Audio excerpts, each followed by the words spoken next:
If we do this, no one will ever know. Those words, whispered so close to my ear, have been playing on repeat in my mind ever since. They clung to me like some forbidden melody I couldn't shake off. My heart pounded in my chest. My breath grew shallow. I knew it was wrong. I knew it was forbidden. But why couldn't I stop thinking about it? He's 54. My stepfather, Gregory. The man who married my mom, Charlotte, 5 years ago when I was just a teenager. To the outside world, he was the perfect husband, strong, steady, reliable. To me, he was the man I called Gregory because Dad never felt quite right. We were never close, but there was always this polite distance, this quiet tension simmering beneath the surface. But lately, something had shifted. His gaze lingered longer than it should. His words felt heavier, thicker with something unspoken. And me? I couldn't pretend not to notice anymore. That evening wasn't supposed to be anything special. My mom had left for a business trip, like she often did, leaving just the two of us in the big, quiet house. It was one of those perfect summer nights, warm, with a soft breeze that made the curtains dance like they knew a secret. We had dinner on the terrace, just the two of us. Pasta, wine, and small talk about nothing in particular. But every time I tucked a loose strand of hair behind my ear or reached for my glass, I felt his eyes on me. Not in that fatherly way. No, his gaze lingered, heavy, almost like a physical touch. And the worst part? I felt my skin burn under it, but I didn't pull away. After dinner, he suggested another glass of wine in the living room. Just to unwind, he said, his voice smooth, almost too casual. I followed him inside, my pulse quickening for reasons I didn't want to admit. We sat on opposite ends of the couch at first, the TV humming in the background, but neither of us really paying attention. The space between us felt electric, like the air before a storm. I could feel it building, this unspoken tension that had been growing for weeks, maybe months. And then, it happened. He moved closer, slow but deliberate. I felt the couch shift under his weight as he leaned in, his hand brushing lightly against my back. His touch was barely there, but it sent a shiver straight down my spine. And that's when he whispered it, right into my ear. His voice was deep, steady, like he wasn't asking a question but making a statement. If we do this, no one will ever know. Time froze. My mind raced. I should have gotten up. I should have said no, walked away, anything. But I didn't move. I couldn't. My heart was pounding so hard it drowned out the world around me. I felt his breath against my skin, and in that moment, everything inside me screamed that this was a line we couldn't uncross. But before I tell you what happened next, let me take you back. Back to when it all began. Because this didn't just happen out of nowhere. It was like watching a slow-motion car crash, knowing exactly where it would end, but being powerless to stop it. It was early June when I came home from college for the summer. I'd just finished my second year, and I was excited to be back, to have a break from the constant stress of classes and deadlines. Mom was busy with work as always, and Gregory, well, he was there. Like he always was. We had this rhythm, this polite distance. We'd say hi in the mornings, chat briefly over dinner when Mom was around, but that was about it. But that summer felt different. It started with small things that seemed harmless at first. I'd catch him watching me from across the room, his gaze lingering just a second too long before he'd quickly look away. Or the way his hand would brush against mine when passing the salt at dinner. Little touches that felt accidental, but weren't. One afternoon, about a week after I got home, Mom had to leave for a last-minute work trip. She kissed me on the cheek, told me to behave, and was out the door before I could even respond. And just like that, it was just me and Gregory. Alone. That first evening was strange. We had dinner together, just the two of us. The house felt too quiet without Mom's voice filling the space. We made small talk over grilled chicken and salad, sipping wine like it was any other night. But I could feel his eyes on me. I pretended not to notice, focusing on my plate, but every fiber of my being was aware of him. After dinner, I went up to my room, hoping to escape the tension. I closed the door behind me, but it didn't feel like enough. My heart was racing, my mind spinning with thoughts I didn't want to have. Was I imagining it? I tried convincing myself it was nothing, that I was reading too much into it. But deep down, I knew better. The next day, I tried to keep busy. I went out with friends, stayed out later than usual, hoping that by the time I got home, Gregory would be asleep. But when I walked through the door around midnight, there he was, sitting in the dimly lit living room, a glass of whiskey in hand. "Late night?" he asked, his voice low and smooth. "Yeah," I replied, trying to sound casual, even though my heart was pounding. Just catching up with some friends. He nodded, taking a slow sip of his drink, his eyes never leaving mine. Good. You deserve to have some fun. I mumbled something about being tired and headed upstairs, but even as I lay in bed that night, I couldn't shake the feeling of his gaze on me. It was like he was everywhere, in my thoughts, under my skin.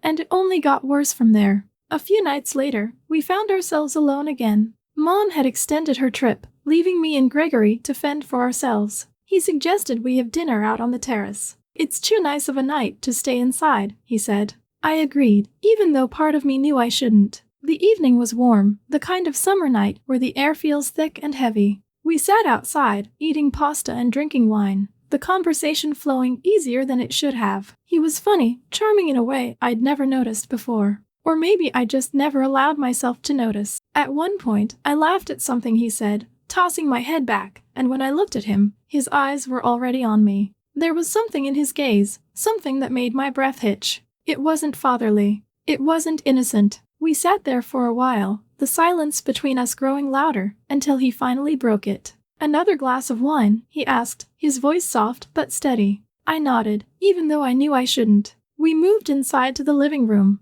the air-conditioned coolness a stark contrast to the heat building between us. I sat on the couch, my legs tucked under me, trying to keep some distance, but it felt useless. The tension was suffocating. And then, he moved closer. I felt the couch shift under his weight, his presence suddenly too close, too overwhelming. His hand brushed against my back, and before I could react, he leaned in, his lips dangerously close to my ear. If we do this, no one will ever know. My breath caught in my throat. My mind screamed at me to get up, to walk away, to do something. But I didn't. I just sat there, frozen, as his words echoed in my head. And that's where it all started. But trust me when I say, what happened next? You won't believe it. Because things only got worse from here. It all started that summer, the one I thought would be just like any other. I had just turned 21 and came home from my second year of college, expecting the usual, lazy afternoons by the pool, catching up with old friends, and quiet evenings with my mom, Charlotte.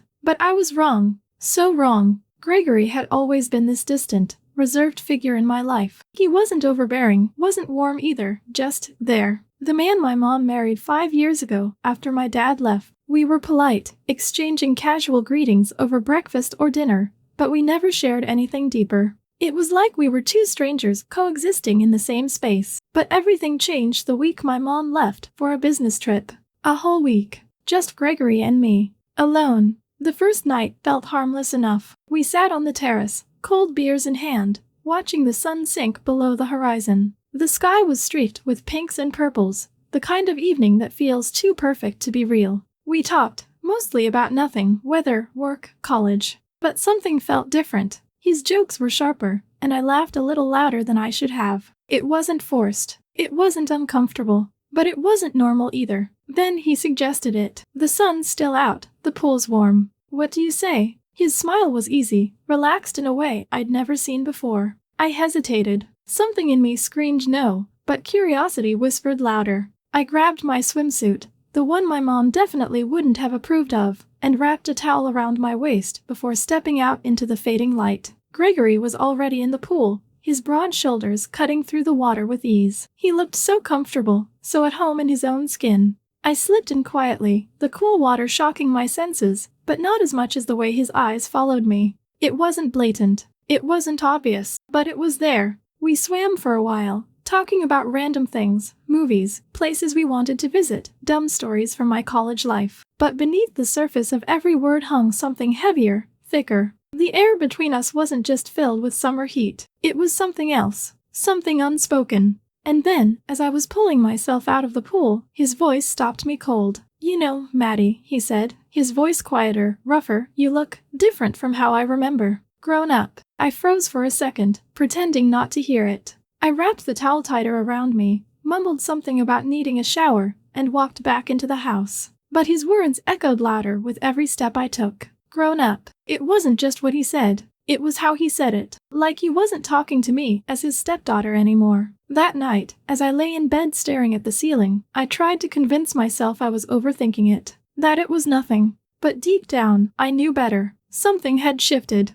And I felt it in the pit of my stomach. The next morning, the house felt different. The walls seemed to lean in closer, and every creak of the floorboards felt louder than usual. I stayed in my room longer than I should have, scrolling aimlessly through my phone, trying to distract myself from the strange tension that had settled over the house. But it was no use. I couldn't shake off the way Gregory's eyes had followed me last night, the way his words had lingered in the air, like they were meant to stick. By noon, I couldn't take it anymore. I texted my best friend Sophie. "You free? I need to get out of here." Her reply was almost instant. "Come over. I've got iced coffee and gossip." I threw on some shorts and a tank top, grabbed my keys, and made my way downstairs, hoping to avoid Gregory altogether. But of course, he was there, standing in the kitchen, pouring himself a cup of coffee like everything was normal. "Heading out?" he asked, his voice calm, like nothing had happened. "Yeah," I said quickly, not meeting his gaze. "Going to Sophie's." "Good," he replied, his eyes flicking up to meet mine for just a second longer than necessary. It's nice to have friends to talk to.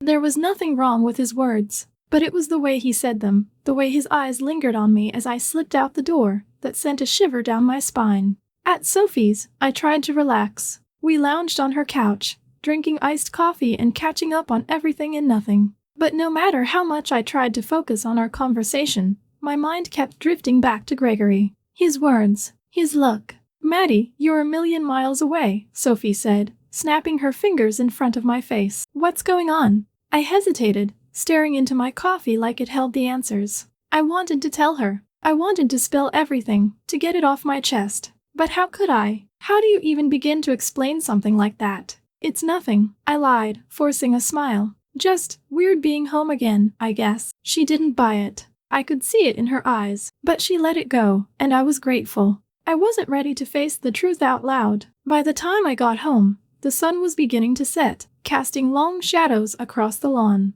I hoped Gregory would be upstairs, maybe in his office or out for a walk. But as soon as I opened the door, I heard the faint hum of music coming from the living room. I paused, considering going straight to my room. But something pulled me in. Curiosity? Or maybe something else. Gregory was sitting on the couch, a glass of whiskey in his hand, the soft glow of the setting sun casting shadows across his face. He looked up when I walked in, his expression unreadable. "Hey," he said, his voice smooth and easy, like we were old friends. "How was Sophie's?" "Good," I replied, standing awkwardly by the doorway. "Just catching up." "Come sit," he said, gesturing to the spot next to him. "I won't bite." I should have said no. I should have gone to my room. But instead, I found myself walking over, sitting down at the opposite end of the couch, putting as much space between us as possible. For a while, we sat in silence. The only sound was the soft music playing in the background. I could feel his eyes on me, even when I wasn't looking.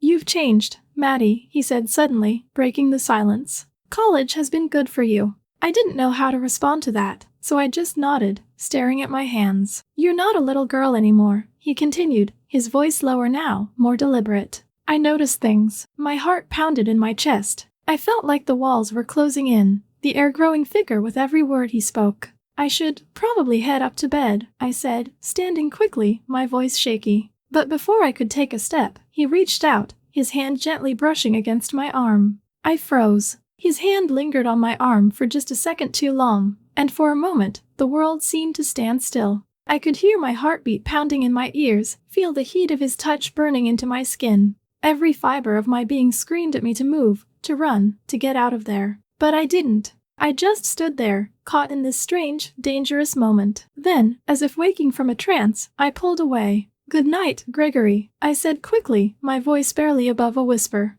I didn't wait for his response. I rushed up the stairs, my heart pounding, my mind racing. I locked my bedroom door behind me, leaning against it as I tried to catch my breath. What was happening? How had we gotten here? I climbed into bed, pulling the covers up to my chin, trying to drown out the thoughts swirling in my mind. But no matter how hard I tried, I couldn't shake the feeling that something had been set in motion. Something I couldn't stop. From that night on, I knew this summer wouldn't be like any other. Something forbidden was already standing at the door. The next morning, I woke up earlier than usual, hoping to shake off the strange thoughts that had haunted me all night. But the second my eyes opened, the memory of Gregory's words and the weight of his lingering touch rushed back. My heart pounded in my chest as if it had never calmed down from the night before. I needed to get out of the house. Without overthinking it, I texted Sophie. "Coffee?" I need to get out of here. Her reply was immediate. Absolutely. Meet me downtown in 30? I threw on a loose dress, grabbed my bag, and headed downstairs, praying Gregory wouldn't be there. But as luck would have it, he was in the kitchen, sipping his coffee, looking like he didn't have a care in the world. He glanced up when he saw me, his eyes lingering just a moment too long, but his face stayed neutral. Heading out early, he asked, his voice smooth and casual, like nothing had happened between us. Yeah, I muttered, avoiding his gaze. Meeting Sophie.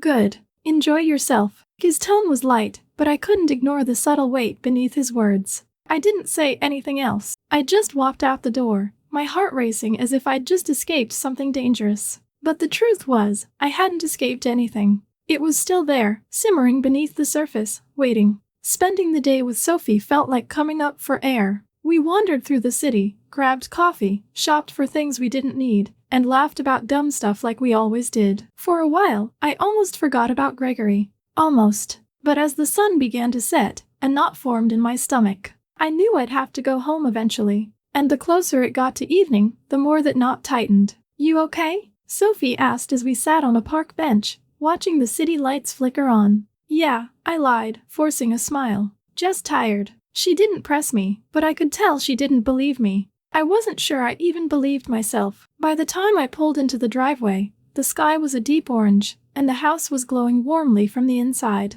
I took a deep breath before stepping inside, bracing myself for whatever strange tension was waiting. But when I walked through the door, I was hit with the smell of grilled meat and spices. The rich aroma filled the entire house, making my stomach growl despite my nerves. I followed the scent to the kitchen, where I found Gregory at the stove, cooking like he'd done it a million times before. You're back just in time, he said, glancing over his shoulder with that easy smile. I made dinner. You didn't have to, I replied cautiously, hovering in the doorway. I wanted to, he said simply, as if that explained everything. And I opened a bottle of wine. You can pour yourself a glass if you'd like. I hesitated, but eventually, I moved to the counter and poured a glass, trying to act like everything was normal. But it wasn't. Not even close. We sat down at the dining table, the atmosphere too easy, too comfortable. The conversation started out harmless, college stories, random memories, the usual small talk. But the more we talked, the more I caught myself leaning in, laughing at his jokes,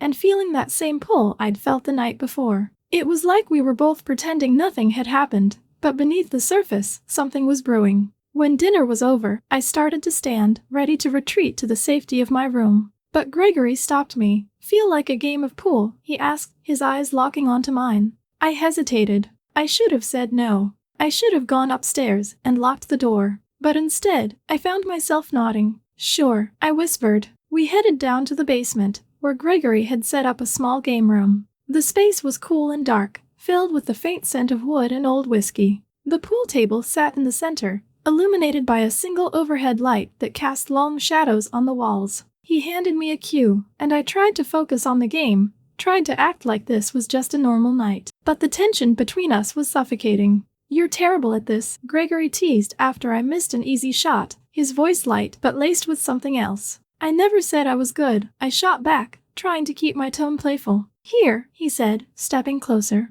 Let me show you. Before I could react, he moved behind me, his hands gently settling on my shoulders. My heart raced as he guided me into position, his body pressing lightly against mine. I could feel the heat of him through my thin dress, his breath warm against my ear. Relax your grip, he murmured, his voice low and rough. Like this. His hands slid down my arms, adjusting my hold on the cue. I could barely breathe. Every nerve in my body was on fire, but I didn't move. I didn't pull away. You're a fast learner, he whispered, his lips so close to my ear that I felt the words as much as I heard them. My entire body tensed, but I stayed still. This was the moment everything could stop. But I didn't stop it. I couldn't. We finished the game, though I couldn't tell you who won. My mind was spinning, my heart pounding so loud it drowned out everything else. When we finally put the cues down, Gregory didn't move away. He stood there, just a breath away, his eyes searching mine for something I wasn't sure I could give. You've really grown up, Maddie, he said softly, his voice thick with something I didn't dare name.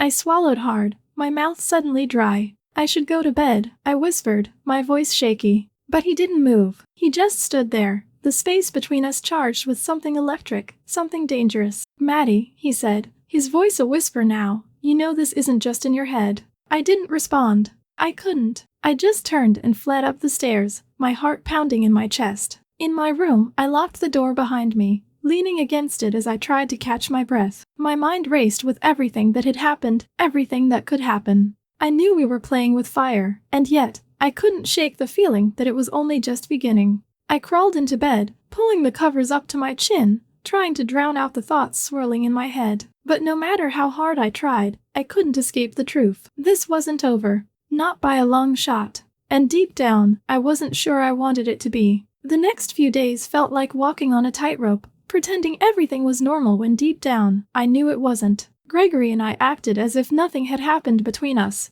but every glance, every brush of his hand against mine in the hallway, only added fuel to the fire that was slowly consuming us both. We kept up the facade. Mornings were filled with polite small talk over coffee. Afternoons were spent apart, and evenings were the hardest. The tension between us thickened with each passing day, wrapping tighter around us like a noose. One afternoon, I decided to escape the suffocating walls of the house. I grabbed my sneakers and went for a walk through the neighborhood, letting the cool evening air clear my mind. But no matter how far I walked, I couldn't outrun the thoughts swirling in my head. His voice, his touch, the way his eyes lingered on me like I was something forbidden he couldn't resist. By the time I got back, the sun had dipped below the horizon, casting long shadows across the lawn. The house stood silent, its windows glowing softly against the darkening sky. I hesitated at the door, taking a deep breath before stepping inside. The house was quiet, too quiet. I slipped off my shoes and made my way down the hallway.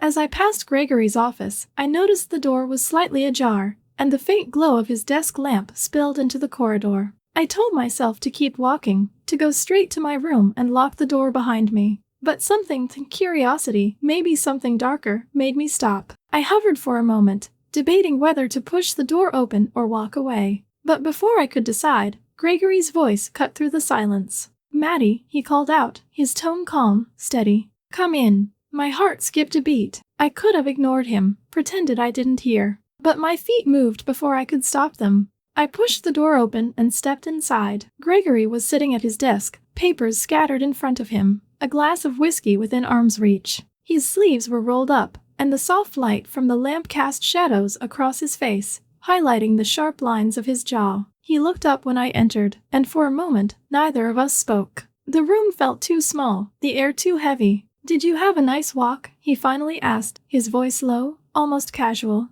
I nodded, my throat too dry to speak. I could feel his eyes on me, and the longer the silence stretched, the more I felt my resolve slipping. Without thinking, I moved closer, drawn to him like a moth to a flame. I stopped a few feet from his desk, unsure of what to say, what to do. But Gregory didn't seem to need words. His gaze was enough to set my skin on fire. We sat in silence for what felt like forever. The only sound in the room was the ticking of the old clock on the wall, each second stretching longer than the last. I could feel the tension crackling between us, thick and undeniable. Then, out of nowhere, Gregory set his pen down, leaned back in his chair, and locked his eyes on mine. "Maddie," he said quietly, his voice deep and steady. "If we do this, no one will ever know." His words hung in the air like a forbidden fruit, ripe and dangerous. My heart pounded so loud it drowned out everything else. The ticking clock, the faint rustle of the curtains in the evening breeze, even my own thoughts. For a fleeting moment, I felt myself teetering on the edge.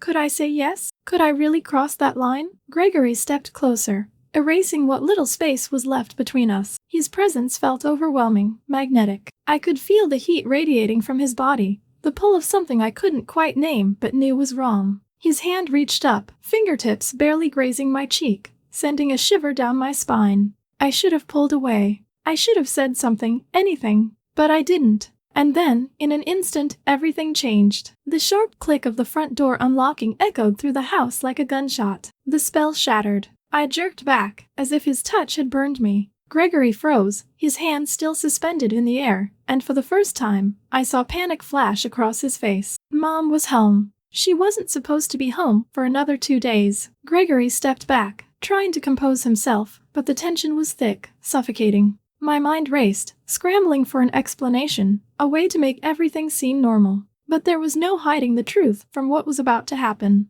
The sound of her heels clicking against the hardwood floor grew louder as she approached. My heart felt like it was going to explode out of my chest. I tried to move, to say something, but my body refused to cooperate. Then she appeared in the doorway. Lon. Her eyes immediately locked onto us. She didn't scream. She didn't ask questions. She just stood there, staring. The silence was worse than any words she could have thrown at us. Her gaze moved from me to Gregory, and I saw something shift in her expression, a flicker of something cold, something knowing. I knew, she said quietly, her voice calm, steady, but laced with something that cut deeper than any accusation. Gregory opened his mouth, as if to explain, to lie, to fix it. But Mom raised her hand, silencing him before he could utter a word. Her eyes were back on me now, and I felt like I was being stripped bare. I saw the way he looked at you, she continued, her tone never rising. I was just waiting to see how far you'd let it go. Her words hit harder than a slap. My breath caught in my throat. I wanted to speak, to tell her nothing had happened,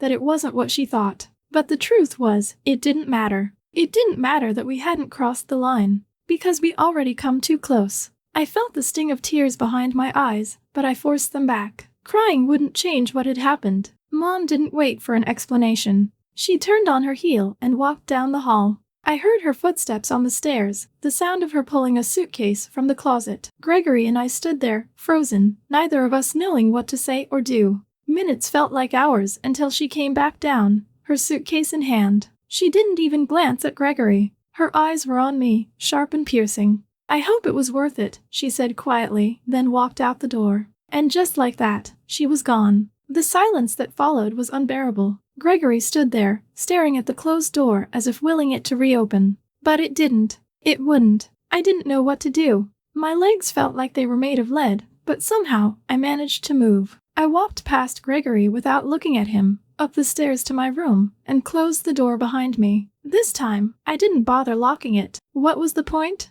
I sat on my bed, staring at the wall, replaying everything in my head. How had it come to this? How had I let it get this far? I thought I could control it. I thought I could walk that fine line without crossing it. But I was wrong. So wrong. The next morning, the house felt like a tomb. I could hear Gregory moving around downstairs, but I didn't leave my room. I couldn't face him. I didn't know if I was angry at him, at myself, or at both of us. Maybe all of the above. I stayed locked in my room for most of the day, the weight of everything pressing down on me like a suffocating blanket. My phone buzzed with texts from Sophie, but I couldn't bring myself to answer. What would I even say? By evening, I finally forced myself to leave my room. The house was eerily quiet. I found Gregory in the living room, sitting in his usual chair, staring at nothing. A glass of whiskey sat untouched on the table beside him. For a long moment, we just stared at each other. There were so many things I wanted to say, but none of them felt right. So I said the only thing that mattered. This was a mistake, I whispered. Gregory didn't argue. He didn't try to justify or explain.